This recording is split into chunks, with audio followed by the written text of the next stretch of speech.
L'erreur, c'est de faire croire aux gens que tout est beau et merveilleux avec les énergies renouvelables, alors que c'est exactement le contraire. Si c'est si beau et merveilleux, les panneaux solaires et les éoliennes, et que c'est si bon marché, pourquoi il n'y en a pas en Afrique?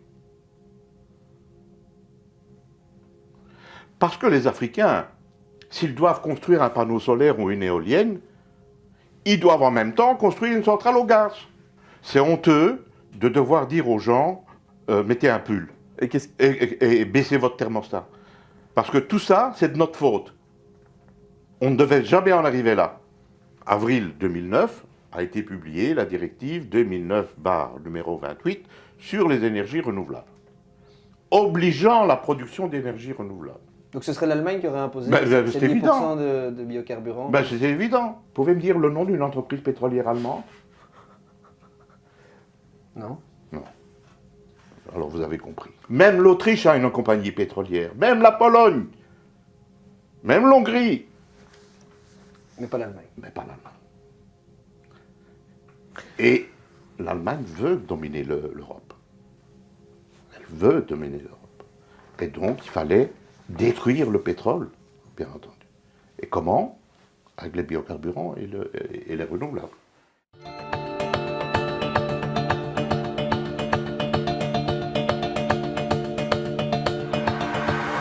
on a le plaisir d'accueillir aujourd'hui Samuel Furfari, qui est ancien professeur en géopolitique de l'énergie à l'ULB, l'Université libre de Bruxelles, docteur en sciences appliquées, ingénieur polytechnicien et qui est aussi président de la Société européenne des ingénieurs industriels. Je suis avec Jérôme, collaborateur de Kairos, et on va essayer d'aborder le problème de cette, est-ce qu'on peut l'appeler comme ça, crise énergétique, en tout cas ce qui est en train de se passer, qui est quand même inédit en Europe et dans le monde.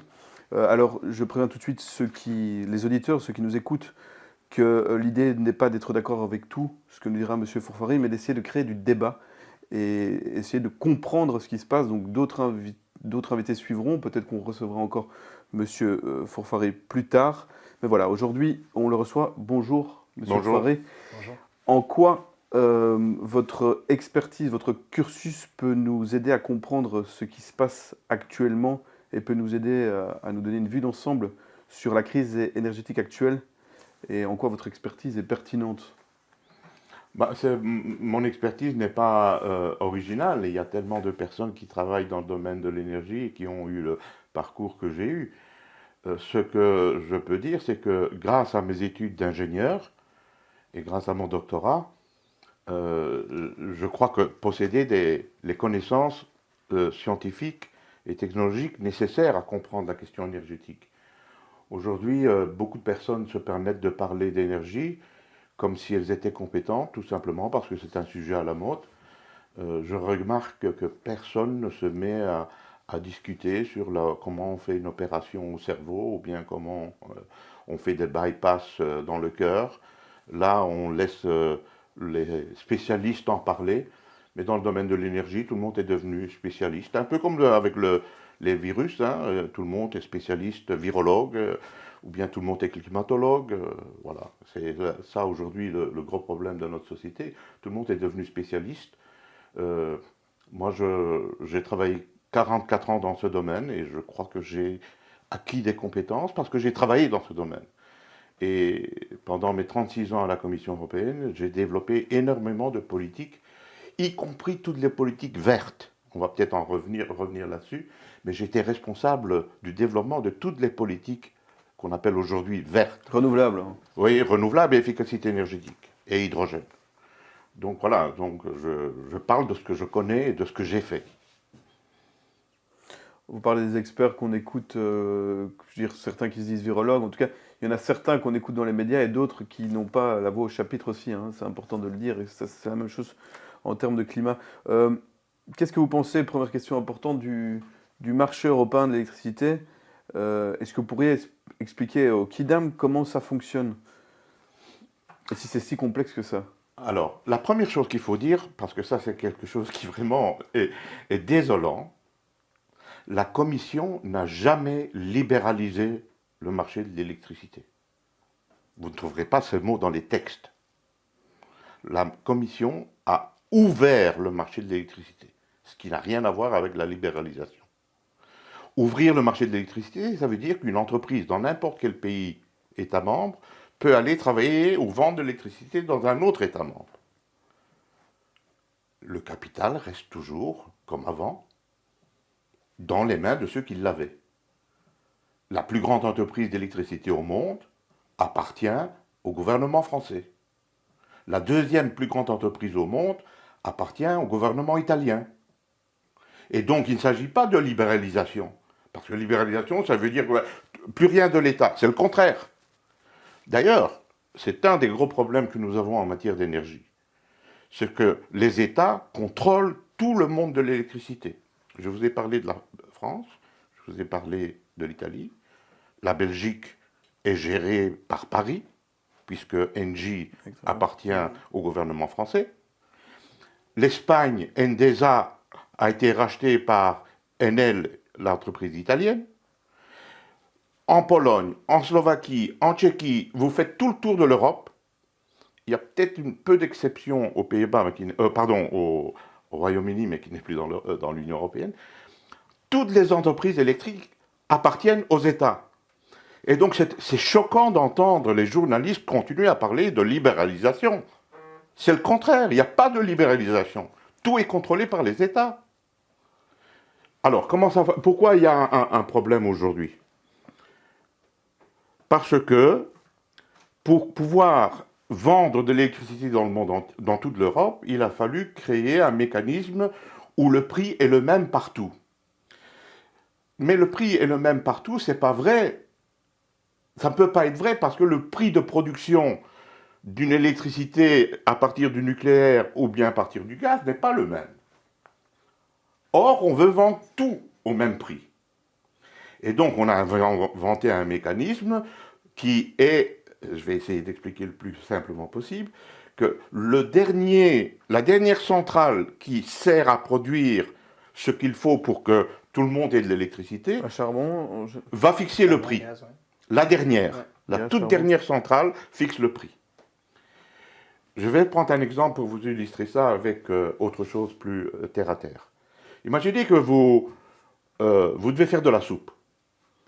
Et vous voyez ce que vous avez dans votre cuisine, et on va mettre des carottes, et puis vous mettez des pommes de terre, et puis vous ajoutez des tomates, mais vous devez faire un certain volume, parce qu'on vous demande ce volume-là de soupe. Pas de chance, il m'en manque. C'est bon marché tout cela. Et puis vous vous dites, j'ai des champignons, des bolets, des cèpes de Bordeaux. Je vais les mettre pour arriver au niveau. À quel prix vous allez vendre l'électricité?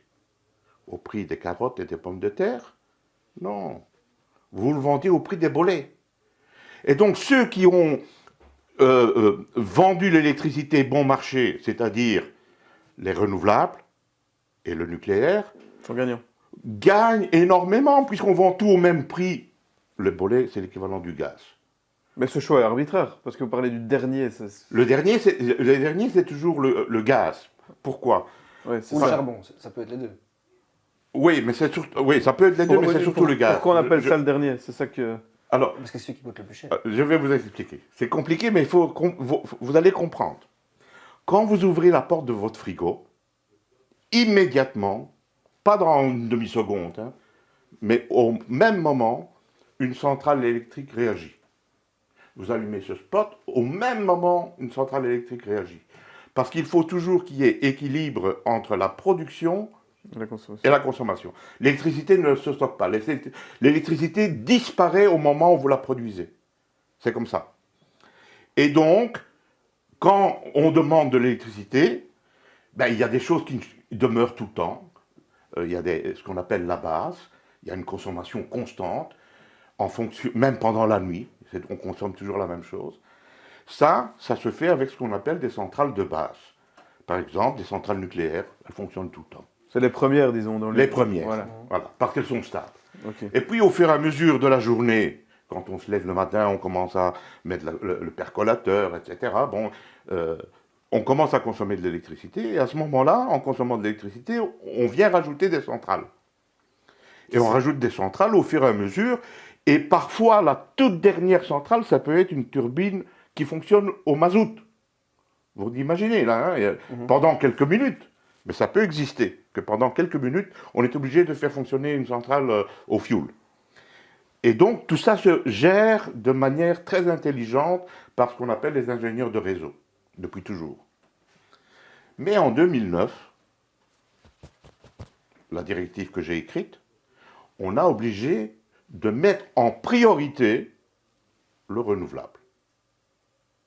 Ok. Et le renouvelable a la priorité de dispatching. Donc, dès qu'il y a du renouvelable, vous devez le prendre. Donc, la base n'est plus le nucléaire. La base, c'est le renouvelable. Éolien, solaire, et tout n'importe quoi. Et puis, ils viennent se greffer tous les autres dessus. Ce qui fait que le dernier qui arrive, c'est celui qui est le plus flexible. Et c'est lequel le plus flexible? C'est le gaz.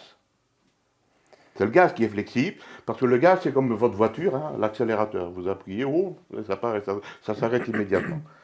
Et donc, tout en haut de la consommation, il y a toujours du gaz. Et cette petite quantité de gaz va fixer le prix de toute l'électricité. Le renouvelable, qui coûte rien du tout, parce que le vent ne coûte rien du tout, gagne comme si c'était de l'électricité produite au gaz. Et donc, le scandale de ce système est qu'il est aberrant, quoi. C'est pas possible de continuer comme ça. Tant que le gaz avait un prix normal, on s'en foutait, c'est pas grave. Oui. Mais maintenant que le gaz est devenu horriblement cher, injustement cher, ben oui, tout le monde paye. Donc c'est des choix arbitraires, tout ça. C'est Oui. purement arbitraire. Oui, bien sûr, c'est arbitraire. Moi, je voudrais quand même revenir sur le point de départ.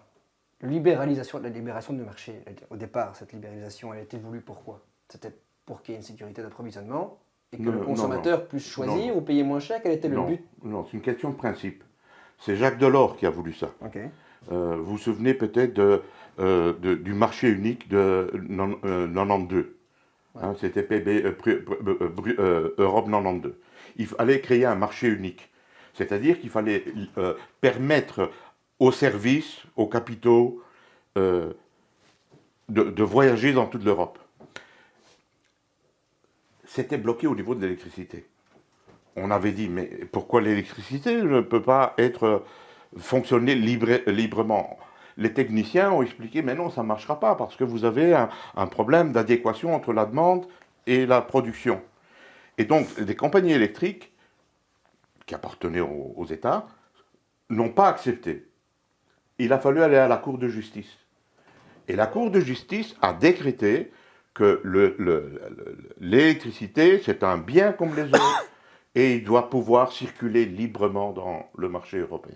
Et donc on a dit, on va faire l'ouverture du marché. Mais quand on voit maintenant notre société est quand même basée sur l'électricité, sur beaucoup de choses, c'est quand même un enjeu stratégique. Est-ce que pour vous, c'est une denrée comme une autre? Non, non, pour moi, ce n'est pas une denrée comme une autre. Mais je comprends le principe. Le principe, c'est de dire, si le sucre peut circuler librement, les voitures peuvent circuler librement, il faut que l'énergie aussi circule librement. Sur le principe, on peut comprendre ça. Ce n'est pas une question de libéralisme. C'est une question de dire, on crée un marché unique. Pourquoi pas? Mais seulement, ça a pris du temps pour le mettre en route, avec beaucoup d'opposition des entreprises électriques. Hein. Le dernier verrou a été mars 2001, au sommet de Barcelone, lorsque Jospin et Chirac ont fini par accepter cette ouverture du marché. Parce que la France ne voulait pas, évidemment. Un géant, etc. Et donc, le problème a commencé à bien fonctionner, progressivement on a bien fonctionné, parce qu'on disait après tout, voilà, le marché va décider. Et puis on a dit, non, non, maintenant c'est plus le marché qui décide, vous allez être obligé de produire du renouvelable. Oui, mais ça, c'est déjà l'étape suivante. Oui, mais c'est là qu'est venu le problème. Mais, donc, si le problème est venu de là, parce que entre 2001 et 2009, ça commençait à bien fonctionner, le marché de l'électricité. Avec un changement énorme dans beaucoup de pays. Nous, ici, on ne s'en est pas rendu compte. Quand vous dites que ça fonctionnait bien, c'était que le prix était moins cher ou que l'interconnexion se faisait bien? Les deux. Les deux. Les deux. Il y avait beaucoup plus de transferts d'électricité qui permettaient de balancer la production de l'un à l'autre, de mieux gérer le parc, parce que vous n'êtes pas obligé d'avoir des grosses réserves, puisque vous pouviez dépendre de l'autre. Et c'est à ce moment-là qu'on a commencé à faire des interconnexions de plus en plus puissantes. Ça a commencé à fonctionner jusqu'au jour où Mme Merkel a imposé de faire des énergies renouvelables. C'est-à-dire que ce n'est plus le marché, puisque vous imposez quelque chose. Qui représente combien dans la part de production énergétique, les énergies renouvelables, plus ou moins? En Europe, C'est 17%.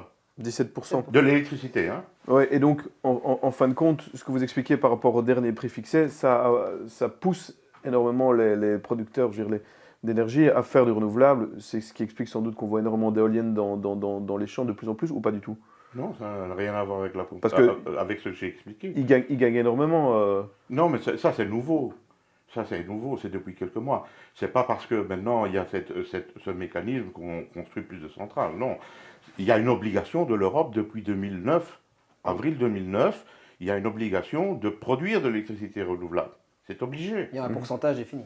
Il y a un pourcentage défini. Ok. Et donc les États doivent le faire. Et ils subventionnent quand c'est pas rentable. Et tout le temps. Il n'y a aucune énergie renouvelable subventionnée. Rentable. Aucune. Sauf les barrages hydrauliques. Sauf maintenant. Avec un prix du mégawattheure qui Oui, passe mais ça, 200, oui. Sauf maintenant, Non, maintenant, ouais. bien sûr. Ouais, ok. Sur le dos des consommateurs. Mais moi j'essaie juste de comprendre. Donc si à l'époque vous avez voulu libéraliser, quand je dis vous, c'est... Non, pas libéraliser. Ouvrir le marché. Ouvrir le marché. Ok. C'était d'une part pour l'approvisionnement, d'une part parce que vous estimez ça normal de pouvoir vendre comme du sucre partout en Europe. Et le consommateur, au final, qu'est-ce qui le protégeait? Parce que au départ, c'était un monopole. Donc les États vendaient avec un prix défini par l'État dans le pays. On est passé dans un marché libre. On est passé dans un marché libre où l'Allemagne, si je vous écoute, a imposé donc les énergies renouvelables. Et qui a fini par imposer ce prix du mégawattheure fixé sur la dernière centrale? C'est une décision commune. Il y a une bourse. Pour pouvoir qui a créé ce marché? L'Union européenne. Et elle n'avait pas pressenti ou anticipé une situation comme maintenant avec une spéculation à outrance sur des prix? Non, on a promis que tout allait être beau et merveilleux. Sans aucune régulation. On a dit que tout allait être beau, merveilleux et bon marché. Et où est-ce qu'ils se sont trompés alors? Oui, c'est pour ça que je vous dis, les erreurs, ça arrive, mais quand on a une erreur, il faut pouvoir dire on s'est trompé. Et c'est ça le problème du politique, il ne dit jamais qu'on s'est trompé. Et quand on voit maintenant le Portugal et l'Espagne qui sortent de ce marché, est-ce que pour vous c'est une solution à court terme ou pas? Non, ce n'est pas une solution. Le problème n'est pas là. Le problème, c'est qu'il faut arrêter de faire vendre de l'électricité produite à un prix dérisoire au prix élevé. Donc il faut que l'électricité soit vendue au prix de production avec la marge bénéficiaire. Et qui peut fixer ça? C'est la Commission. Mais ça pourrait être, il suffit de le décider. Que vous achetez, quand vous achetez aujourd'hui votre électricité, on vous vend de l'électricité soi-disant verte. On vous la vend à un prix parce qu'elle est verte. Hein. Oui. Si moi j'ai envie d'acheter de l'électricité nucléaire, je ne peux pas. Ça n'existe pas.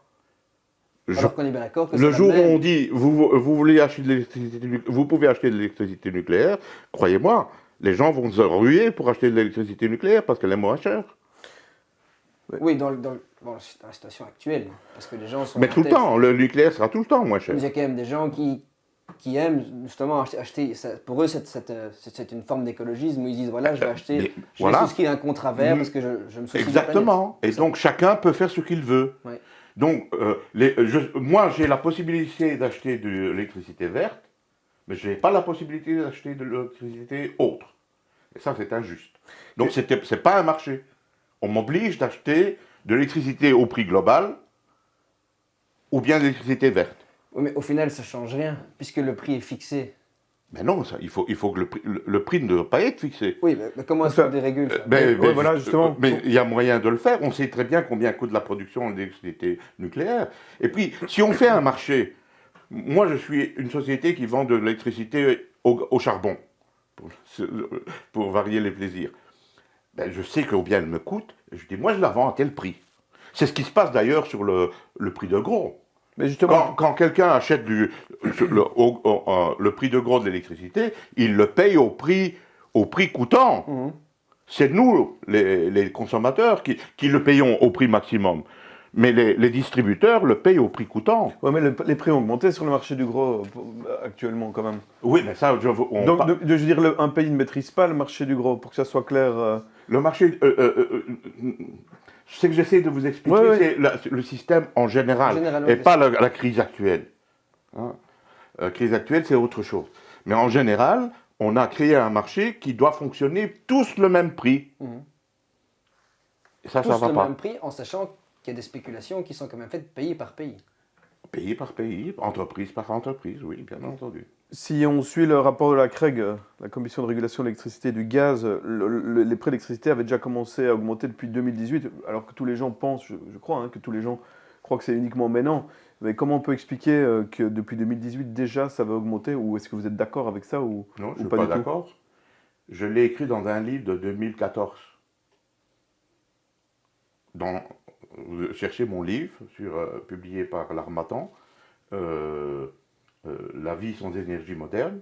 Et là, je donne des explications sur la précarité énergétique, parce que c'était mon sujet, la précarité, la pauvreté énergétique. Et là, je donnais des chiffres d'augmentation entre 2008 et 2014, ou 2013, puisque mon livre était de 2014. C'était 3% par an d'augmentation. Sur base d'un coût de production qui augmentait ou c'était décorrélé? C'était le coût de production qui augmentait. Parce que je reviens maintenant, on a juste bâclé la question, mais les énergies renouvelables sont extrêmement chères. Plus vous faites de l'électricité renouvelable, plus ça coûte cher. J'ai publié tout ça, hein. Tout ça est disponible. Hein. J'ai fait des graphiques qui vous montrent, avec des données Eurostat, que les pays où on produit de l'électricité renouvelable, on vend de l'électricité plus cher. C'est normal, c'est évident, c'est pas rentable. Donc il faut vendre plus cher. Et les pays où on en vend très peu, où on en produit très peu, Bulgarie et autres, le prix de l'électricité est très bas.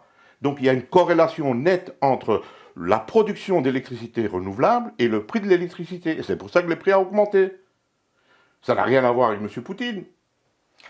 Justement, dans le rapport de la CREG, ils expliquaient aussi que c'était lié à la fiscalité et des quotas CO2. Quota CO2. Ben oui, mais ça, tout se tient. Mais donc ça, c'est quand même une taxation qui a été décidée par l'Europe et qui aurait pu être maîtrisée. Si vous me posez cette question-là, on va nous mener loin. Hein. Non, parce que Attendez que je vous explique. il faut quand même alors. expliquer aux gens. Ça que serait si intéressant les- d'expliquer les quotas si les- CO2 aussi. Oui, si les prix augmentent avant la guerre et qu'on nous explique que c'est la fiscalité qui fait augmenter ces prix et pas tellement le coût de production ou le coût du gaz ou du charbon, Alors, c'est quand même interpellant. Grosso modo, ce que vous payez dans votre facture d'électricité, Oui, 40%, c'est la production d'électricité. ok. 60%, c'est l'État, Donc de la fiscalité. c'est la fiscalité. De l'impôt, Avec la de TVA aussi là-dedans, hein, avec la fiscalité. Donc 40, 60. La fiscalité, pourquoi? Je vous ai dit tout à l'heure que quand vous ouvrez votre frigo, immédiatement, il y a une réaction dans une centrale électrique. Ce qui veut dire que quand vous produisez de l'électricité, il faut que le réseau absorbe cette électricité, ou bien quand vous faites une demande, il faut que le réseau demande à la centrale. Or, le vent et le solaire ne fonctionnent pas tout le temps. Ils fonctionnent de manière non seulement intermittente, mais également de manière variable. Ce qui veut dire que le réseau devient de plus en plus perturbé, Erratique, ouais. erratique. Mais aujourd'hui, 17%, vous voyez bien, ça fonctionne. Pourquoi que ça fonctionne? Parce que instantanément qu'il y a du vent ou un nuage qui passe devant le panneau solaire, instantanément la centrale au gaz doit réagir.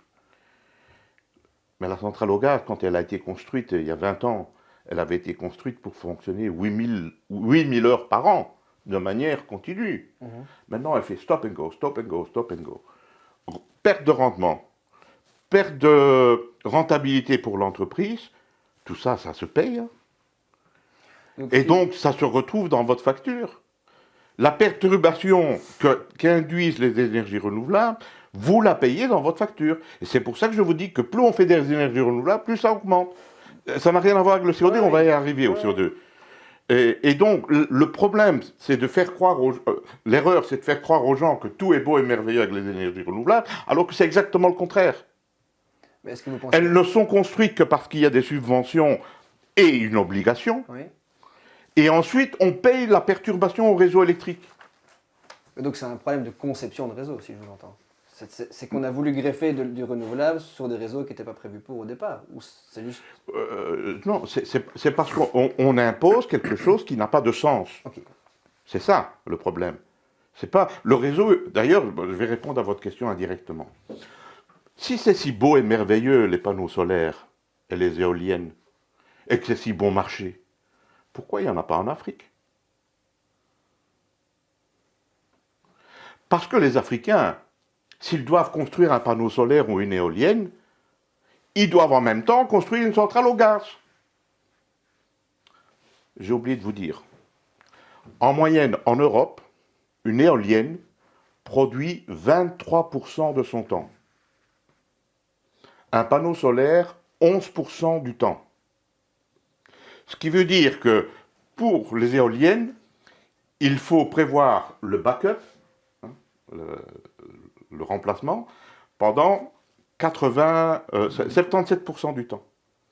Et pour les panneaux solaires, pendant 80, 79, 100 moins 11, 89% du temps. Donc les Congolais qui veulent installer des panneaux solaires, il y a un peu plus de soleil, mais il y a quand même la nuit. Hein, il y a des nuages, il y a la pluie. Donc ça, au lieu de 11%, supposons que vous arrivez à 20%, soyons généreux. Donc vous allez avoir de l'électricité pendant 20% du temps. Il faut donc autre chose pendant 80% du temps. Donc vous devez faire 2 investissements. Et ça ne se fait pas, tout simplement. Nous, on avait déjà la base. En Europe et aux États-Unis, il y avait la base, ça existait, le système était là. Et puis on est venu ajouter. Et donc, la perturbation est amortie par ce qui existait. Et ce qui existait est pénalisé, et donc on paye plus cher l'électricité. Avant d'expliquer les quotas CO2, donc le grand mensonge, c'est de faire croire aux gens qu'on pourrait continuer la société telle qu'on la connaît, hein, pour autant qu'on pense que c'est bien de continuer comme ça, avec les énergies renouvelables. On est d'accord? Oui, c'est pas possible. Même on les double demain, on les triple, ça ne solutionne pas le problème, si je vous écoute. Parce qu'on crée encore plus de perturbations. De C'est quand même pas compliqué. Hein. Permettez-moi de prendre 2 minutes parce que vous allez comprendre. Quand je suis rentré à la Commission européenne, moi je m'occupais de synthetic fuel, produire de l'essence artificielle à partir du charbon. On était dans un bâtiment à la rue Guimard. C'était un grand bâtiment en forme de U. Dans mon étage, le petit côté du U, c'était l'unité dans laquelle j'étais, parce que je travaillais dedans, mais ce n'était pas moi le chef.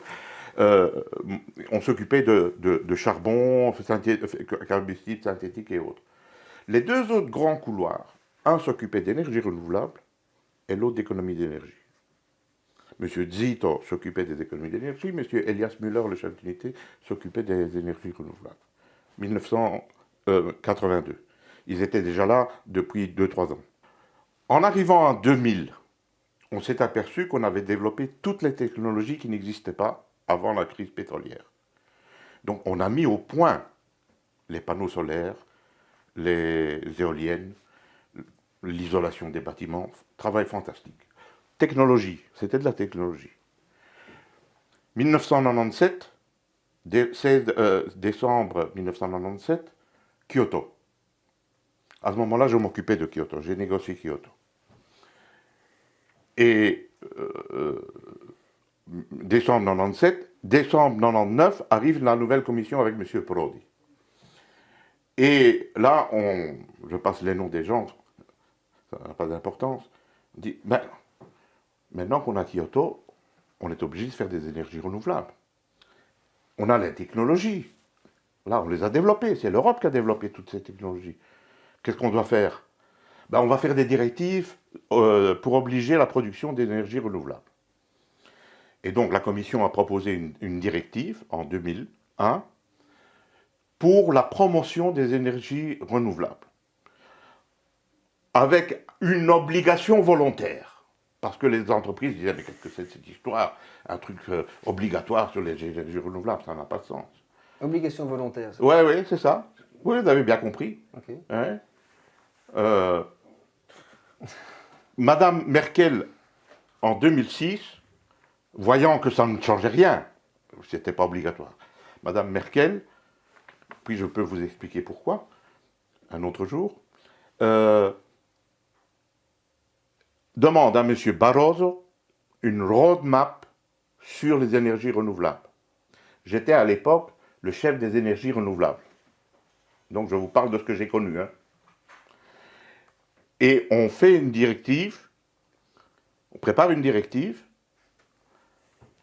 cette fois-ci obligeant la production d'énergie renouvelable, y compris 10% de biocarburants dans le transport. Là, on a été vraiment sidérés. Donc c'est pas sur votre conseil. Ah non. Mais Non. d'où ces chiffres Ben, viennent? on nous l'a imposé, c'est une maison on- politique. Ok, mais vous étiez C'est une en maison charge politique. de cette compétence. Alors, je veux vous donner un détail que très peu de personnes connaissent.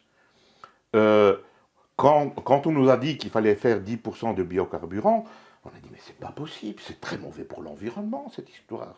C'est une catastrophe de faire du biocarburant. Et puis en Europe on ne peut pas faire du biocarburant, on va prélever les céréales, on n'a pas assez. On a lancé une étude au centre de recherche de ISPRA. Vous connaissez ISPRA? Non? ISPRA a été créé en 1959 par la Communauté européenne. C'est un centre de recherche européen. ISPRA, c'est dans le nord de l'Italie, près de Varese, province de Varese. Il y a toujours un centre de recherche. Là. Et ils ont fait une recherche, étudié cette possibilité de biocarburant. Et évidemment, c'était très mauvais. On nous a dit de mettre l'étude dans le tiroir. Et on a continué sur les biocarburants. Et en avril 2009 a été publiée la directive 2009/28 sur les énergies renouvelables, obligeant la production d'énergie renouvelable. Donc si je vous entends, vous faites un rapport qui dit que ça ne fonctionne pas, mais il y a des influences politiques, on va Des dire lobbies, comme ça. ouais. Non, ce pas des lobbies. Même pas. Non, vous oubliez les lobbies. Ce sont les politiciens, ce n'est pas des lobbies. Oui, mais ils doivent bien, ça vient de quelque part. Ils ont bien- De Madame Merkel. Donc ce serait l'Allemagne qui aurait imposé Ben, ces c'est 10% évident. de biocarburants. Ben, c'est évident. Ok. Avec quelle finalité politique ou économique? Ça rapporte à certains quand même les énergies renouvelables. C'est du business, ça se joue. Vous connaissez une grande entreprise pétrolière allemande, vous? Pouvez me dire le nom d'une entreprise pétrolière allemande? Non. Alors vous avez compris. L'Allemagne avait des entreprises pétrolières. Elle les a perdues au traité de Versailles, en 1919. Et depuis lors, elle ne s'est jamais remise. Même l'Espagne a Repsol. C'est pas un géant, Repsol, c'est une grande entreprise. Grande entreprise. Mais même l'Espagne a Repsol. Même l'Autriche a une compagnie pétrolière. Même la Pologne. Même l'Hongrie. Mais pas l'Allemagne. Mais pas l'Allemagne. Et l'Allemagne veut dominer l'Europe. Elle veut dominer l'Europe. Et donc, il fallait détruire le pétrole, bien entendu. Et comment? Avec les biocarburants et les renouvelables. Vous voyez que c'est un peu plus compliqué que ce qu'on raconte dans les journaux. Hein. On peut expliquer la question des quotas CO2, puisqu'on explique que l'augmentation du prix de l'électricité, en tout cas le rapport de la CREG le dit depuis 2018, est lié notamment aux quotas CO2. Est-ce que c'est vrai? Oui, Est-ce que vous c'est êtes d'accord vrai. avec ça? Oui, c'est vrai. Et est-ce que c'est aussi Mais quelque ça vient chose... se greffer sur ce que je viens Ouais, de ouais, dire. Oui, mais tout à fait. bien le réexpliquer parce que c'est quand même complexe. Ouais. Et en quoi c'est quelque chose qui est aussi arbitraire et qui pourrait être modifié? Alors, quand on a fait cette directive de 2009 en disant on va obliger la production d'énergie renouvelable, on savait très bien que ça n'allait pas être suffisant pour atteindre des objectifs stratosphériques de lutte contre le changement climatique. Et donc, monsieur, bon, je ne vais pas dire le nom, mais un Belge, un économiste belge de la Commission européenne a dit on va appliquer le même mécanisme que les Américains ont appliqué sur l'abattement du soufre. Dans les années 80, on s'est rendu compte qu'il y avait des problèmes de pollution et les Américains ont créé un mécanisme de vente et d'achat de pollution du soufre. Quel était le but? Du jour au lendemain, on ne peut pas interdire toutes les industries qui émettent du soufre. Ce n'était pas possible économiquement.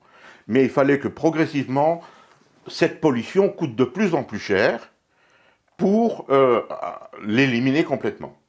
Et donc, ils ont introduit un mécanisme de bourse, d'achat et de vente sur la pollution de soufre. Le droit à polluer, quoi. Des droits à polluer. Et donc, progressivement, ça devenait trop cher, Et quelqu'un qui avait une usine ne faisait plus les investissements pour qu'elle continue à fonctionner. Mais en attendant, d'autres usines arrivaient sur le marché et donc il n'y a pas eu de perturbation sur le marché. Les pollueurs ont arrêté et les autres ont continué. Ça a fonctionné. Et en Belgique, à la commission, on a dit on va faire la même chose avec le CO2. On va introduire une pénalité sur le CO2, une taxe carbone. Ça ne s'appelle pas comme ça, mais le principe revient au même. On va introduire une fiscalité sur le carbone de manière à ce qu'on devienne de plus en plus vertueux. Sauf que, pour éliminer le soufre, c'est une question technologique. On peut le faire. Pour éliminer le CO2, il n'y a pas de solution. À part polluer moins. À part quoi? À part polluer moins. Produire moins. Produire moins. Oui, mais si vous produisez moins, vous avez plus de chômage. Oui, ok, c'est un autre débat. Et donc, pour introduire ce système, on a dit, mais on va taxer de plus en plus. Ça, c'est dans... Et donc, cette taxe ça remonte directement à l'Europe. Non, elle ne revient pas à l'Europe, ce Ça sont revient à qui? ce sont les États. L'Europe Aux n'a États. pas de revenus. Donc, chaque État émet des quotas qui Oui. sont vendus, Oui, achetés par des sociétés. par une bourse. Il y a Par une une bourse. Hein. Ok. Il y a une bourse qui achète et qui vend. Dont on connaît les dérives aussi. Pardon? Dont on connaît les dérives aussi. Oui, bien sûr, bien sûr. Maintenant, je m'excuse de l'année, mais je crois que c'était vers 2015 ou 2014, mais ça n'a pas d'importance. Le prix du carbone était trop bas, beaucoup trop bas. Et donc, la Commission européenne se dit, mais bon, ça ne marche pas notre système. Parce qu'au début, ils avaient dit que c'était un système de marché. On va créer un marché. Et donc, on n'avait jamais dit combien devait être le prix. Mais les experts discutaient, bon, ça devait tourner à l'entour de 30 $ la tonne, 30 € la tonne de carbone, sans que ça soit jamais écrit. Mais puis, ça ne marchait pas. Ce marché ne marchait pas parce qu'il y avait de la demande. Quand il y a de la croissance, on produit du CO2, forcément. Et on tournait à l'entour de 10, 12 euros la tonne de CO2. Alors, la Commission a eu l'idée géniale de dire, on va enlever du marché des quotas. On va les mettre au frigo. Et un jour, lorsque le prix sera trop élevé pour l'économie, on va les remettre pour refaire baisser un peu le prix. Ça a pris des années de négociation et finalement ça a été accepté.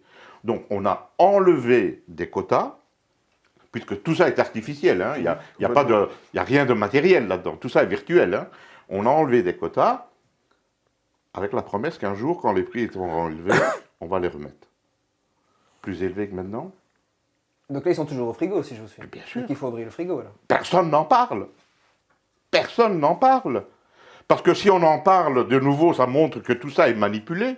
Mais donc, si je fais les résumés, plus on met de renouvelables, plus on crée un marché, enfin plutôt un système qui n'est pas équilibré, donc plus il faut faire appel à du charbon ou du gaz, donc plus ça pollue. Donc plus on fait appel à ces quotas CO2. Plus ça pollue, attention, parce que dans votre tête, c'est on augmente la consommation de charbon. Non, on n'augmente pas la consommation de charbon. Quand il n'y a pas, parce que s'il n'y avait pas de renouvelable, on consommerait quand même cette quantité. S'il n'y a pas de renouvelable, on consomme quand même les mêmes quantités. Donc on n'augmente pas la quantité. Mais dans le système qu'on connaît actuellement, on doit faire appel au gaz pour équilibrer le système. Donc on doit consommer du gaz qui coûte cher. Oui.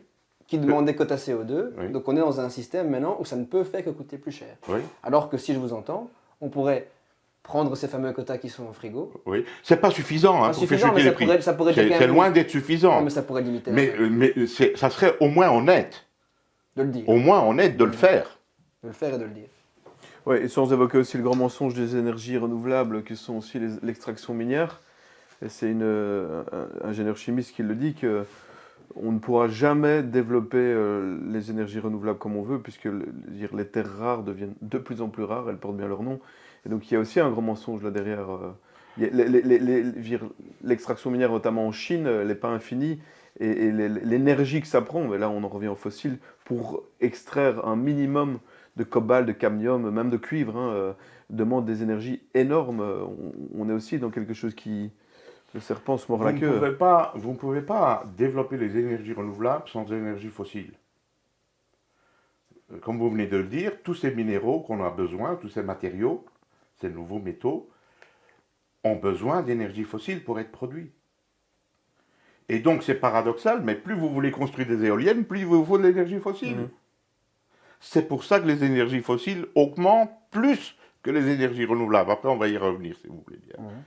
Et donc, on a pris conscience maintenant, même à la Commission européenne, de ce danger de la dépendance géopolitique, notamment de la Chine.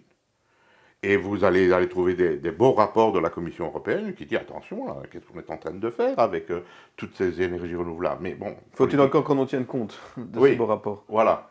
Et donc, les services de la Commission ont fait leur boulot en disant attention, il y a un problème, on dépend de trop. Ils ne le disent pas comme je vous le dis, attention, mais le rapport, Ouais.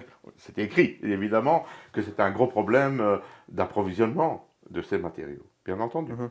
Alors ça serait bien peut-être d'aller sur l'Ukraine, hein, puisque tous les discours... D'abord, j'ai d'abord une question sur le gaz. Parce que dans le fameux rapport de la CREG, ils disent que guerre ou pas guerre, on aurait une crise sur le gaz.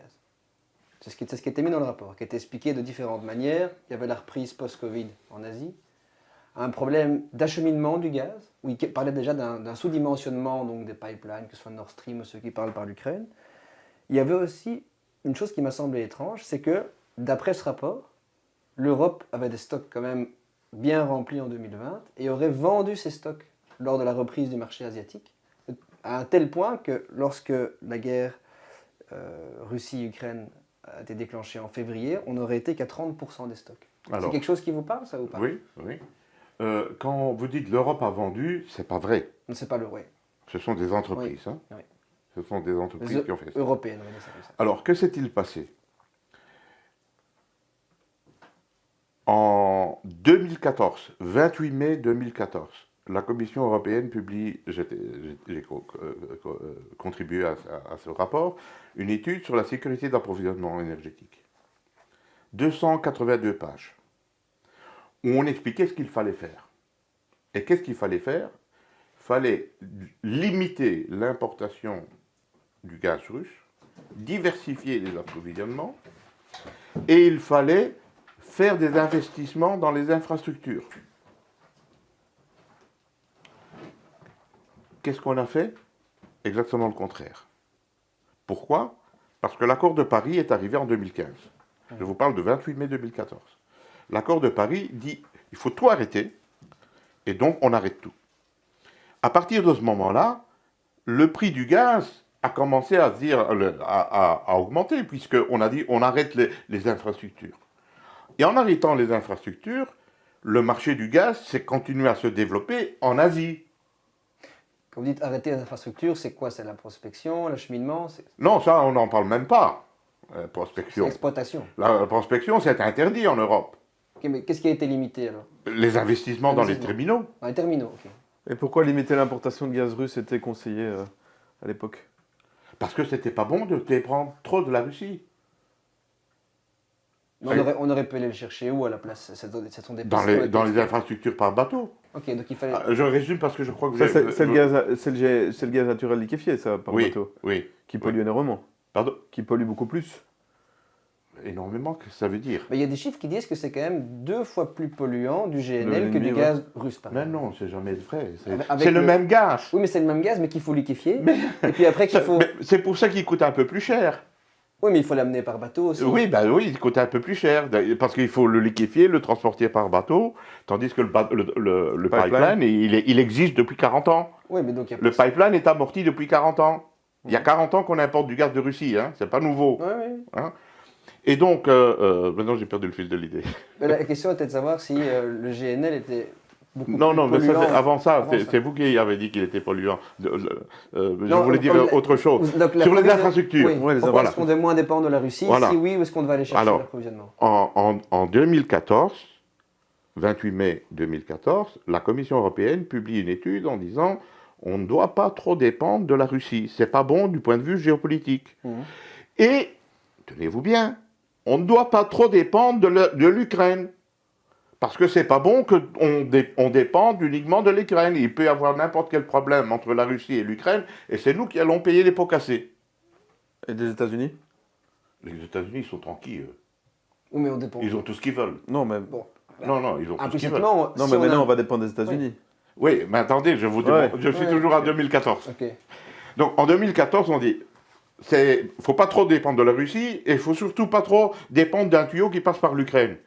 Donc il faut diversifier, il faut développer le GNL pour avoir plus de liberté géopolitique.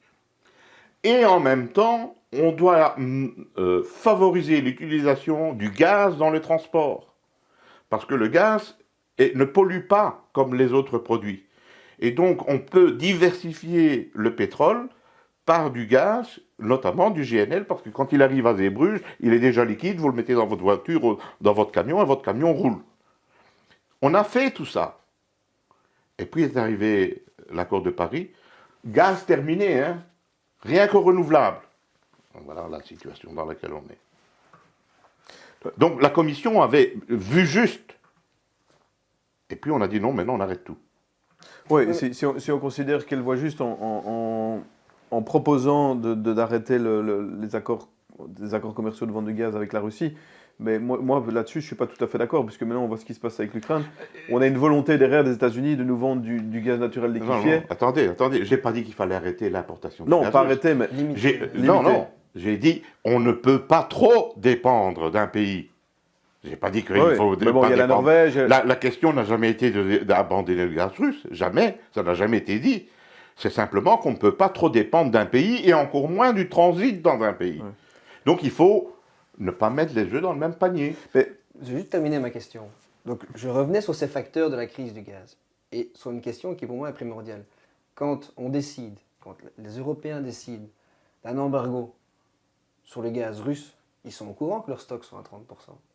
Mais il n'y a pas d'embargo sur le gaz russe, hein. Ça n'existe pas. Il y a embargo sur le pétrole russe à partir d'aujourd'hui. Ils veulent limiter, je m'exprime mal, ils veulent limiter leur importation de gaz russe. Oui. Donc ça veut dire que vous limitez donc l'importation de gaz d'un pays où vous savez que vous avez une dépendance assez importante, vous savez que vous n'avez pas les stocks, et vous savez que vous n'arriverez pas à refaire ces stocks parce que vous n'avez pas d'autres voies d'approvisionnement. Vous avez raison. Donc on les prépare. Vous avez raison. Mais dans la tête de tous ces gens, l'avenir c'est le renouvelable.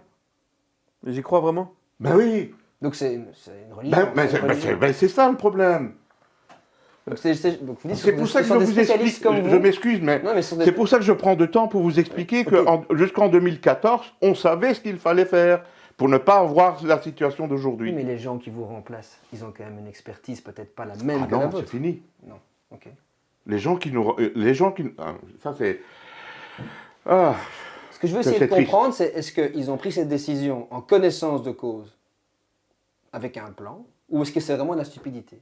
Est-ce que c'est de la stupidité ou de la malveillance? Non, c'est pas de la malveillance. C'est de la croyance. La croyance. Okay. C'est de la croyance. Comment on peut expliquer aux gens aujourd'hui que ce qui se passe au niveau énergétique n'est pas dû ou est très peu lié à la guerre en Ukraine? Parce que le discours politico-médiatique, c'est ça qui dit. Hein. C'est que tout ce qui se passe aujourd'hui, l'augmentation des prix, le fait qu'on parle de blackout en France... C'est vous, les médias, qui devez dire ce qui est. Non, mais vous... Moi je l'ai écrit.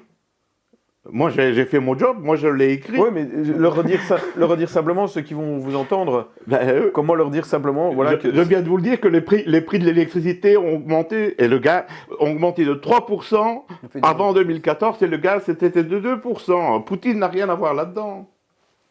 C'est la politique européenne. Pourquoi on ne vous écoute pas, là? Parce que je suis politiquement incorrect. J'ose dire que le renouvelable, c'est une catastrophe. Donc c'est inadmissible. Ouais, et que Poutine n'est pas coupable dans la... Ah, ça c'est encore plus inadmissible. Qu'est-ce qu'on fait maintenant? Et puis je ne suis pas... Qui suis-je? Je vous ai dit que je ne suis pas lobbyiste, je ne suis pas consultant. Donc qu'est-ce que vous voulez que je fasse? Je le dis à mes étudiants. Je le dis à mes étudiants qui, lors de la première leçon, me regardent avec des grands yeux comme ça. Et puis ils sont émerveillés parce qu'ils ont compris, quoi. Oui, vous avez eu des problèmes les médias vous ont traité de climato-sceptique parce que certains étudiants avaient été voir... parce que j'ai cité la page 774 du rapport du GIEC. Donc le GIEC est climato-sceptique, alors? Non, oui. La page 774 de 2001 dit carrément qu'il est impossible de prévoir le climat. Si vous voulez, je vous envoie le texte. Bon, ça nous intéresse. Vous avez écrit en 2020 dans Le Figaro, le problème n'est pas le rejet de CO2, mais la sauvegarde de la biodiversité. C'est très intéressant. Pourtant, la biodiversité, ça les intéresse très peu dans les instances. Est-ce que c'est parce qu'on n'arrive pas à faire du business avec la biodiversité, échanger une araignée contre un chimpanzé ou des choses comme ça? Non, bon, c'est comment vous dire ça? L'Union européenne a été créée aussi pour lutter contre le communisme dans les années 50. Et quand on a, dans les années, à la fin des années 80, abandonné le communisme dans l'Europe de l'Est, avec la chute du soviétisme, il a fallu trouver une nouvelle métaphore. Le mot n'est pas de moi, hein, il est de la Commission européenne. Il fallait trouver une nouvelle métaphore, c'est-à-dire Un nouvel ennemi, quoi. une nouvelle raison d'être. Et donc, la nouvelle raison d'être, ça a été le changement climatique. Oui, c'est une réponse. Moi, je voudrais quand même maintenant aborder les solutions avec vous. Si vous étiez aux commandes demain, parce qu'on parle de sortir du marché européen de l'énergie, par exemple. On parle de négocier, nationaliser directement la production. Qu'est-ce que vous feriez? La première chose que je fais, c'est de dire, nous nous sommes trompés en obligeant la production d'énergie renouvelable. Il faut laisser le marché décider. On a des technologies, si elles sont valables, elles vont pénétrer, si elles ne sont pas valables, elles ne vont pas pénétrer. Et donc, il faut ne plus interdire les énergies fossiles. C'est ça. Il suffit de le dire. L'Europe n'est plus contre les énergies fossiles et les prix vont s'écrouler. Pourquoi? Parce qu'aujourd'hui, à force de dire qu'on ne veut plus d'énergie fossile, les banques ne donnent plus d'investissement aux entreprises qui veulent investir dans les énergies fossiles. D'habitude, on investissait 700 milliards par an dans les hydrocarbures. 700 milliards par an. Maintenant, on est tombé à 300 milliards par an.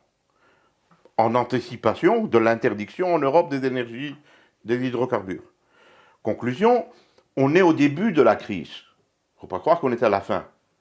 Parce que tous ces investissements qu'on ne fait pas depuis 1 an ou 2, enfin 3 ans maintenant, qu'on ne fait pas, tout ça va mettre le marché sous pression. Et donc, le prix de l'énergie va encore augmenter. Par quoi? Parce que c'est nous, Européens, qui disons, c'est fini, il n'y a plus d'avenir pour tout cela. Madame von der Leyen, quand vous pensez que Madame von der Leyen a dit ça le 20 mai à Davos, après que Poutine ait commencé la guerre, on était en pleine crise, elle a dit, vous savez, il n'y a pas d'avenir pour le pétrole et le gaz. Hein. En pleine crise. Allez écouter Davos et vous allez voir. Donc, la première chose à faire, c'est dire, on arrête cette folie. Il faut que le Parlement européen arrête de dire qu'il est interdit d'investir dans des gazoducs.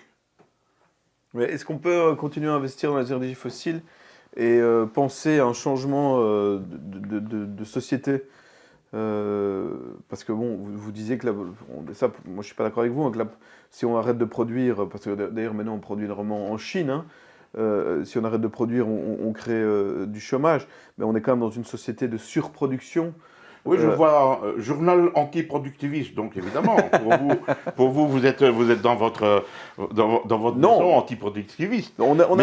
C'est paradoxal, puisque regardez, on invite, on veut. Oui, non, mais je vous félicite. On pense qu'il faut. Je vous félicite de m'inviter, je vous remercie. Mais vous êtes quand même avec un journal antiproductiviste. Et le monde est productiviste. La société telle qu'elle est, oui. Non, le monde. Je parle de la société. Le monde. Vous pensez que la Chine n'est pas productiviste? Évidemment. Et vous pensez que l'Inde n'est pas productiviste? Évidemment. Eh bien, tout le monde est productiviste, sauf une petite partie en Europe. Sauf une petite partie en Europe. Peut-être qu'on pourrait vous mettre d'accord. On pourrait très bien arrêter de produire en Chine et reproduire chez nous.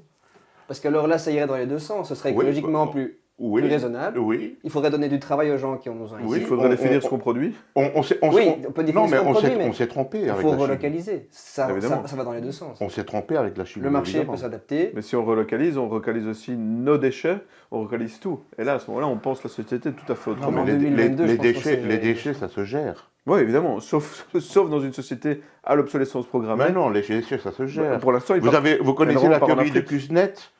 Pardon? La théorie de Kuznets. Moi, j'ai suivi ça, mais rappelez-la. Voilà. C'est que dans une société, on crée des dommages à la société Jusqu'au Ça, moment où c'est on a fou. pris conscience qu'on a créé des dommages et puis on arrête. Moi, je suis né à Charleroi, je vous assure que c'était pollué quand j'étais gamin. Hein. C'est fini. Même, pas seulement parce qu'il n'y a plus d'industrie, mais c'est fini. C'est évident que tous les indicateurs de l'Agence européenne d'investissement, l'Agence européenne de l'environnement à Copenhague montrent qu'on est on a fait des progrès gigantesques en matière de protection de l'environnement. C'est ça votre problème, c'est que vous ne voulez pas voir la réalité, qu'on a fait des progrès gigantesques en matière d'environnement. À quel Et point? heureusement, on a fait ça. Je suis prêt à entendre certains points, mais quand on parlait du recyclage, par exemple, on est d'ailleurs en contact avec un auteur qui a écrit Recyclage, le grand enfumage. Tout ça est un gros mensonge. On nous fait croire qu'on recycle alors qu'on Mais envoie. de qui vous parlez là? De recyclage de quoi? Le recyclage de manière générale, tout ce qu'on De achète, quel produit? les emballages, le plastique, Mais c'est recyclé. Tout voilà, ça. les produits informatiques, Mais tout ça est recyclé, bien entendu. les décharges en Afrique quand même. Non, c'est interdit. C'est interdit. Normalement. Non, l'Europe a fait tout le nécessaire pour ça. Autant je viens de critiquer l'Europe sur ce qu'on a fait ici, autant il faut quand même dire qu'on a fait des choses extraordinaires en matière, enfin dans tous les domaines, mais également en matière d'environnement. Quand j'ai commencé tout à l'heure, je vous disais que j'ai commencé au boulevard, à la rue Guimard, Arlois, métro Arlois. On avait un bâtiment énergie, 5 étages. Le dernier étage, c'était la DG Environnement. Un étage d'un bâtiment, 1982. Aujourd'hui, la DG Environnement est un des bâtiments les plus grands. Et en plus, il y a une DG Climat. Et tous ces gens, qu'est-ce qu'ils font? Ils te tournent les pouces? C'est pas parce qu'ils font bien. Non, mais monde. ce sont tous des fonctionnaires qui se tournent les pouces et C'est qui pas sont à la les- cafétéria? Non, quand même, il faudrait être un peu sérieux parce qu'on a fait des choses extraordinaires. Vous lisez les rapports de l'Agence européenne d'environnement de Copenhague? C'est là qu'il faut commencer. Et vous allez voir les progrès qu'on a fait. Oui, c'est quelque chose dont on pourrait discuter. C'était nécessaire. De toute façon, l'idée est de créer du débat. Moi, je voulais revenir sur quelle légitimité, crédibilité, maintenant, y a-t-il à demander aux petits clients finaux de réduire leur consommation? Parce qu'on entend. C'est grotesque. C'est grotesque, mais en C'est quand attendant, même les prix montent et. C'est grotesque. C'est grotesque, mais les gens n'ont plus de l'argent pour se chauffer. Oui, certaines. Plus d'argent pour s'éclairer. Donc, Certains. C'est quand même Certains. c'est le consommateur. De trop. C'est le consommateur final Bien entendu. qui paye. Je vous ai dit tout à l'heure que j'ai écrit un chapitre Ouais. sur la pauvreté énergétique. Donc, Ouais, je sais de quoi je parle. Mais donc, pour vous, c'est totalement absurde, et on pourrait même dire. Non, c'est pas absurde. C'est honteux. C'est dégueulasse, c'est honteux. C'est honteux. C'est honteux de devoir dire aux gens mettez un pull Et qu'est-ce et baissez votre thermostat. Parce que tout ça, c'est de notre faute. On ne devait jamais en arriver là. Et là, maintenant, qu'est-ce qu'ils peuvent faire? Maintenant, c'est ce qu'il faut faire, c'est sa Oui, question. c'est- Il faut dire que l'on prenne des mesures sociales. Alléluia, c'est très bien. Il faut prendre des mesures sociales pour aider dans cette crise. Mais les mesures sociales ne vont pas résoudre la crise. Non, mais d'un point de vue systémique, on peut dire, ok, on a investi dans telle ou telle énergie. Ça, c'est sur 10 ans, 15 ans. Ouais. Pardon? C'est sur 10 ans, 15 ans. Oui. Qu'est-ce qu'on peut, Est-ce que l'Espagne a qu'est-ce qu'on proposé peut faire à 12 Mais mois, 24 mois? Je vous le dis. Arrêtez de dire que l'avenir, c'est les renouvelables. C'est pas ça, vrai. ça va juste jouer Ouais, sur mais- le marché. Et donc, à partir de ce moment-là, le marché va réagir immédiatement. Il suffirait de dire que aujourd'hui, ça prend peut-être 2 mois, hein, de faire une loi où on vend, une directive européenne, on vend l'électricité au prix coûtant, des centrales au prix coûtant, Donc on arrête ce marché libre. ben oui, Ok. on la vend au prix coûtant. Et à court terme, une taxe sur les bénéfices exceptionnels des Mais producteurs. ça, c'est secondaire, ça va rien faire. C'est pas ça qui va résoudre la crise énergétique. Si vous voulez le faire pour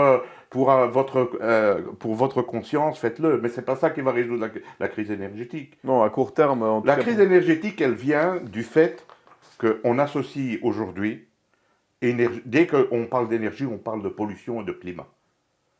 Il suffit de dire énergie, c'est la vie, et les choses changent. Sans énergie, il n'y a pas de vie. Oui, d'accord. Mais- Sans énergie, il n'y a pas de vie. Ni vie sociale, ni vie économique, ni santé, rien du tout. Or, aujourd'hui, dès que vous sortez dans la rue, vous demandez à quelqu'un énergie, il va vous parler climat.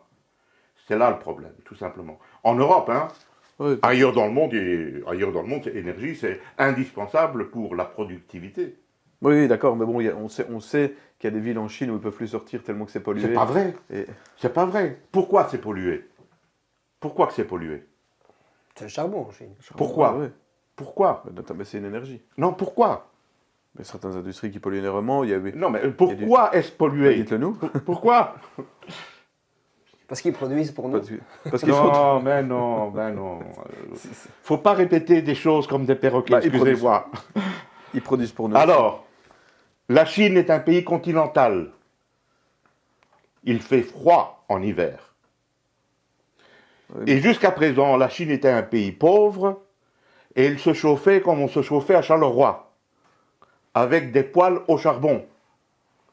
Et comme à Charleroi, c'est je sais pas moi, 50 000, 20 000, 50 000 personnes, et là, c'est des millions de personnes qui se chauffent au bois, le charbon. au charbon, ça crée le smog, comme on a eu en Europe, à Londres notamment. Est-ce que le gouvernement chinois est content de cela? Bien sûr que non. Parce qu'il doit quand même protéger sa population. Et donc, maintenant, que fait le gouvernement? Il n'y a pratiquement plus de poêle au charbon en Chine. Vous êtes encore avec des images d'il y a 15 ans. Il n'y a pratiquement plus de poêle au charbon. Ils fonctionnent comment? Au gaz. Et ils importent du gaz de partout dans le monde, pas encore de Russie. Enfin, pas par pipeline. Et donc, parler de la pollution des villes en Chine, je regrette, c'est un simplisme. Non, mais tout n'est pas... je veux dire, à vous entendre, on pourrait croire que si on pouvait avoir une énergie moins chère et qu'on retenait que c'était la vie, tout va bien. C'est peut-être avec ça on peut fortement en désaccord. On pense que le modèle de société, c'est pas uniquement l'énergie qui crée la vie, mais il y a aussi le type d'énergie qu'on décide d'exploiter, créer Oui. ou pas de l'inégalité, créer ou pas des villes. En Europe, on a décidé distendues, d'exploiter les énergies des- renouvelables. C'est une décision. Oui, mais bon. Alors, et voilà la conséquence. Les mégapoles, c'est pas nécessairement lié aux, Ça n'a rien à voir avec aux les, énergies ça n'a renouvelables. rien à Non, voir avec les questions mais- énergétiques, mais- ça. mais le La pro- mégapole. le problème est plus large. La mégapole n'a rien à voir Qui va là-dedans. sortir gagnant de tout ça pour l'instant avec ce qui se Pardon? passe? Qui va sortir gagnant de tout ça avec ce Les qui se passe? États-Unis, hein. C'est les États-Unis qui gagnent. C'est évident. Ouais, non, c'est- Ils ont tout le pétrole que vous voulez, ils ont tout le gaz qu'ils veulent, et ils nous le vendent 4-5 fois le prix. Ben, c'est les États-Unis, ils sont bien tranquilles chez eux. Donc évidemment, ils ont tout à fait avantage à ce que la guerre russo-ukrainienne Bien entendu. continue. Bien entendu. Mais ça, vos ex-collègues en sont conscients. Donc pourquoi continue-t-il à jouer le Allez jeu? demander à Madame von der Leyen, c'est elle qui commande. On lui a déjà demandé ses SMS avec Bourrel, elle ne veut pas les donner. C'est Madame von der Leyen. C'est pas les fonctionnaires qui commandent. Un fonctionnaire obéit.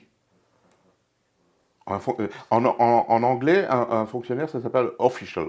C'est le même terme que pour les militaires. Un officier. Donc, un officier, un fonctionnaire, ça obéit. Quand on m'a dit qu'il fallait mettre l'étude sur les biocarburants dans le tiroir, je l'ai mis dans le tiroir. Ou sinon, on me mettait à la porte.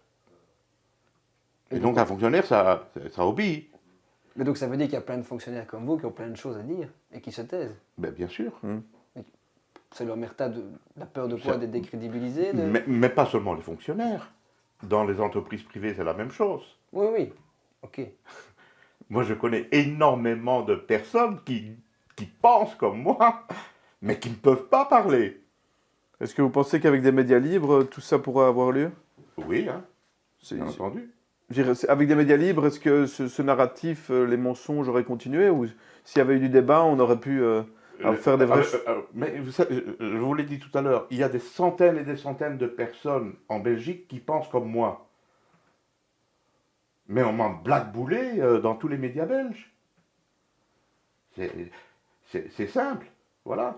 Alors que j'écrivais tout le temps dans les médias belges. J'écrivais dans Le Soir, j'écrivais dans La Libre et dans l'Écho. Tout le temps.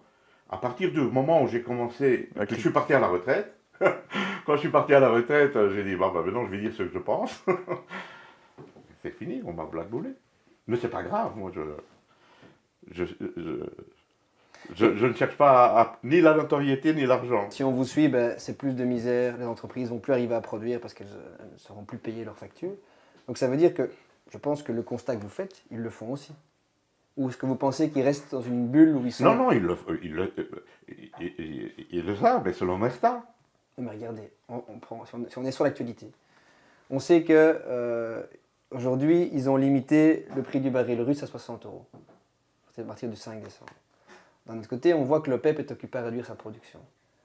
Je ne peux pas croire qu'un parlementaire ou que quelqu'un qui décide au niveau européen, qui a les connaissances et qui a accès aux informations auxquelles nous n'avons pas accès, croit réellement que ça va changer la donne? De faire un embargo à 60 euros sur le baril? De limiter à un prix du mégawattheure à J'ai écrit 275 euros un article, par les autres, ça. j'ai écrit hier soir un article C'est bon, sur ça. C'est bon, c'est pas grave. J'ai écrit un article sur ça pour Pan. Mhm. Hein, donc dans le numéro de mercredi, où j'explique justement ce mécanisme, parce que le mécanisme est vicieux, il passe par les armateurs. Oui, hein. c'est l'assurance des Ouais. cargaisons et des bateaux. C'est pas que l'acheteur Ouais. limite le prix. Non, C'est le transporteur qui ne peut pas transporter si c'est plus cher. Vous voyez la combine, hein, il suffit de modifier des papiers, et on continuera à vendre. Et puis il n'y a pas que les transporteurs européens, donc ça ne va pas marcher.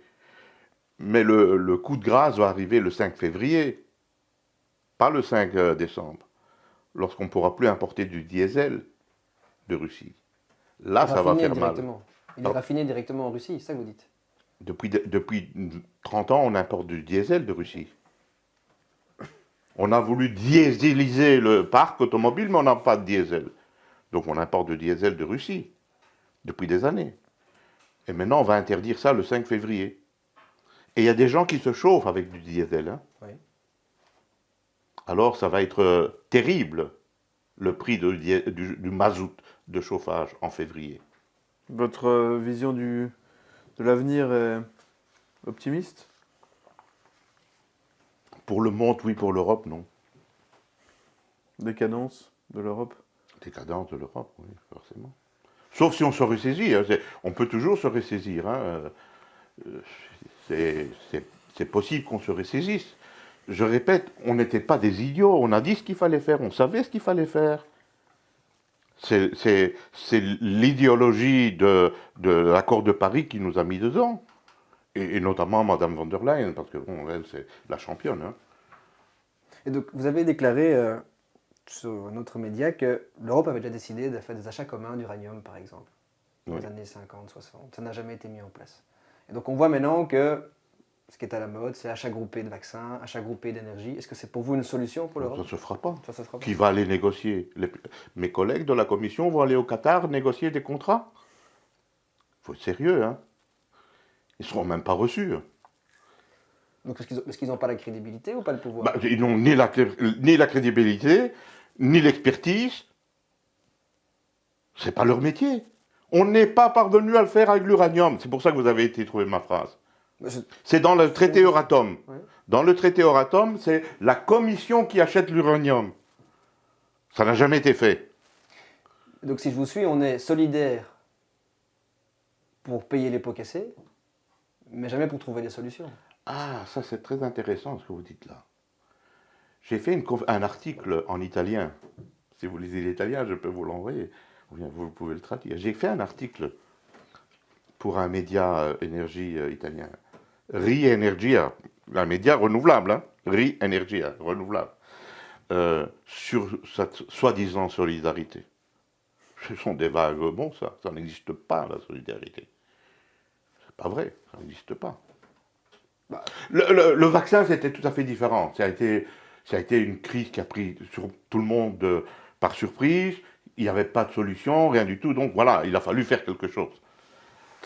L'énergie, c'est pas du tout. On a beaucoup travaillé là-dessus. Hein. Oui, Sur les l'énergie, vaccins, tout ça. c'est pas la même chose. L'énergie, c'est pas la même chose.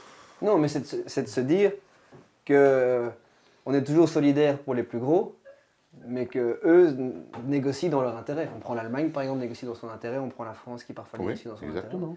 Quand M. Olaf Scholz décide de donner 200 milliards à son industrie Mhm. sans en dire un mot à la Commission européenne, ça a été un gros coup de colère. Hein. C'est la même chose, toujours. Socialisation des coûts, privatisation des bénéfices. Vous avez suivi ça quand M. Gentiloni et le commissaire français, là, commissaire français sur Haïti, là. Breton. Autant, oui. Breton, merci. Breton et Gentiloni ont écrit une lettre ouverte. Parce que la commission ne voulait pas se mouiller, évidemment, puisque Mme von der Leyen est allemande. C'est scandaleux. 200 milliards donnés comme ça à l'industrie. Et après, M. Macron va en Amérique dire à Biden qu'il ne peut pas donner de l'argent à son industrie parce qu'il falsifie le marché. Ouais, on dit Il toujours faut que un peu revenir sur terre. on dit Hein. toujours que c'est celui qui paye qui décide. Ouais. On Ouais. peut résumer ça à ça. C'est ça justement le problème. C'est que l'Allemagne est en train de nous mener dans le gouffre. En tout cas, le débat est ouvert et on invite d'autres personnes qui voudraient discuter avec M. Fourfary ou venir ici discuter et nous expliquer ce qui se passe à venir. Et on vous remercie vivement Le franc-parler, ça fait du bien. du franc-parler, nous avoir expliqué comment vous percevez la situation actuelle. Une conclusion peut-être. L'énergie, c'est la vie. Je commence toujours mes conférences avec, en posant une question, qu'est-ce que l'énergie? Tout le monde se regarde, n'ose pas, parce que c'est un peu surprenant comme question. Puis je dis, je ne vous demande pas quel type d'énergie il y a, pétrole, gaz et charbon. Je dis, qu'est-ce que c'est l'énergie? L'énergie, c'est la même notion physique que le travail. Le travail, vous avez appris ça à l'école, hein, quand vous aviez 16 ans. Transformation. En physique, vous avez appris que le travail, c'est le déplacement d'une force. Une force, c'est un poids. Hein. Vous faites ça, ça c'est un travail. La mesure du travail, c'est des joules, le poids, des joules par une distance, des mètres, ce sont des newtons, multipliés par des mètres, ça fait des joules. Ça, c'est la mesure du travail. L'énergie, c'est la même chose, ce sont des joules. Et donc, si vous voulez vivre sur Terre, il faut travailler, ne serait-ce que pour se nourrir, ne serait-ce que pour se chauffer. Donc, il faut de l'énergie. Et comme la population mondiale est en croissance et continuera de croître jusqu'au moment où tout le monde sera riche, puisqu'en Europe, quand on est devenu riche, on a commencé à diminuer la population, donc la demande en énergie va croître. On n'y est pas en termes de richesse. Hein. Non, mais on va y arriver. Et c'est pour ça que je vous disais que le nucléaire va se développer. Parce qu'on a besoin de donner de l'électricité aux gens. Il faut vivre. Et donc la demande, même dans une société sobre, il faut vivre. Vous savez, vous baissez votre chauffage à 19 ou à 18, quand il fait 3 dehors, vous consommez quand même beaucoup d'énergie. Hein.